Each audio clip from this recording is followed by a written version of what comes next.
දිගින් දිගටම ප්‍රශ්නයක් අහනවා. සර් ඩග්ලිගේ ගෙනාවු රෝල්ස් රොයිස් එක ගැන මොකද කියන්නේ? මරු සුපිරි වාහනයක්. මම තාසම වාහන රෝල් රොයිස් කියලා කියන්නේ. පොඩි කාලේ ඉඳලා ආස වාහනයක්. දන්න කාලේ ඉඳලා වාහන ගැන දන්න කාලේ ඉඳලා ආස වාහනයක්. ඒක වෙනම එකක්. හරි. ඉතින් මේ වාහනය ගැන ඒක තියෙන. සුපිරි එකක් කවදා හරි දවසක පුළුවන් නම් ගන්න අනිවාර්යයෙන්. හරිද?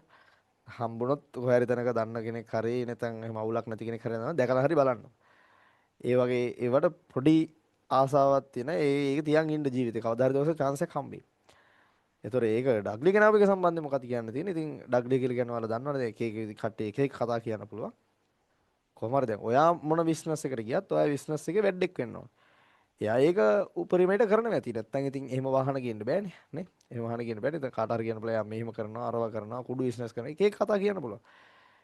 කොහොමත් කවුරු වුණත් තැනකට එනකොට වටේ ඉන්න එක එකව කියනවා. එයාලා මොකක් කරන්නෙත් නැහැ බලන් ඉඳලා එක එකව කියනවා. හරිද? ඒ කියන්නේ අසාධාරණ විදිහට සල්ලි හොයලා තියෙන්න පුළුවන්. ඇත්තටම ඒ කියන්නේ මං කියන්නේ එහෙම නොවි හැමෝම වහන ගන්න කියන නෙමෙයි. එහෙම කරලත් වහන ගන්න ඉන්න ඕන තරම්. හැබැයි ඉතින් අපි ඒකේ හොඳ දකින්න ඕන. ඒ කෙනා මහන්සි වුණා. ඒ කාලේ ඉඳලා මහන්සිලා එන ගමනක් ගිහිල්ලා සුපිරි වහනක් කරන් තියෙන. ඉතින් අගේ කරන්න ඕනේ.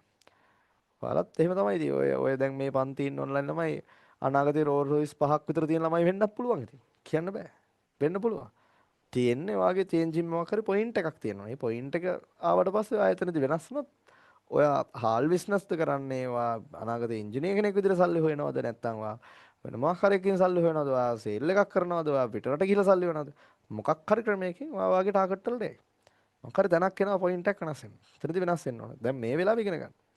හරි හැම වෙලාවෙම ඔය වගේ තැන්වලදී අර ගිහිල්ලා Facebook වල හැලී ලියන්න එපා බැන බැන. ඒ වගේ පොසිටිව් පැති දකින්න. ඒ මම දැක්ක එක කතාවක් දාලා දෙන මොකද වැලි මේ ගත්ත පළවෙනි ලොරිය ඊට පස්සේ මොම ගියා කියලා. ඒවා ඒ වගේ දැන් ඔයාලට හිතනවා ඒවා බොරු වෙන්නේ නැති කියලා. ඒවා සත්‍ය කතා තියෙනවා. ඒ සත්‍යතාවයක් තියෙනවා. ඒව ගන්න. ඒක දැකපු ගමන් අර නෙගටිව් විදිහට බාර ගන්න එපා. පොසිටිව් විදිහට බාර ගන්න. මේ මිනිස්සුන්ට මෙහෙම කරන්න පුළුවන් අපිටත් දෙයක් කරන්න පුළුවන්. දැන් ඒක පොසිටිව් විදිහට බාරගෙන එහම මොටිවේට් වුණා කියන්නකො.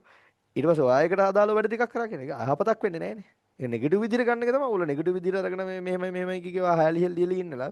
ඔයාගේ පොසිටිව් දෙයක් විදිහට අරන ඔයත් මොන හරි දෙයක් ඒ වගේ කරන්නේ ඔයත් ඔයාගේ ජීවිතේට මොන හරි දෙයක් එකතු කරගන්න ඒ වගේ මොකක් හරි මොටිවේට් එකක් ගන්නවා. ඒක තමයි විවිධ. ඒකින්ද ඒ වගේ තැන්වලදී පොසිටිව් දේවල් ජීවිතේට එකතු කරගන්න.